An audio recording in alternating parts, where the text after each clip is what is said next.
ప్రజా వ్యతిరేక విధానాలు అవలంబిస్తున్న కాంగ్రెస్ ప్రభుత్వ తీరుకు వారితో కుమ్మక్కైన ప్రధాన ప్రతిపక్షం తీరుకు నిరసన తెలపడానికే షర్మిల పాదయాత్ర అని వైఎస్సార్ కాంగ్రెస్ పార్టీ స్పష్టం చేసింది.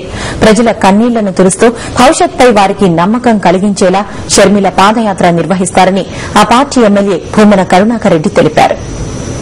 ప్రజలకు వ్యతిరేకంగా పరిపాలిస్తున్నటువంటి ప్రజాద్రోహిగా ముద్రపడ్డటువంటి ప్రభుత్వానికి, ఆ ప్రభుత్వంతో కుమ్మక్కైనటువంటి ప్రధాన ప్రతిపక్షానికి వ్యతిరేకంగా నిరసనగా జరుగుతున్నటువంటి ఈ పాదయాత్రలో భాగస్వాములం కావాలని ప్రజలందరూ కూడా వేణోళ్ల ఆలోచిస్తున్నారు.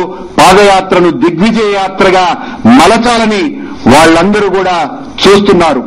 వైఎస్ కుటుంబీకురాలైనటువంటి రాజశేఖర రెడ్డి గారి తనయ చేస్తున్నటువంటి ఈ నిరసన కార్యక్రమాన్ని నిరాటంకంగా కొనసాగించమని విజ్ఞప్తి చేస్తున్నాం.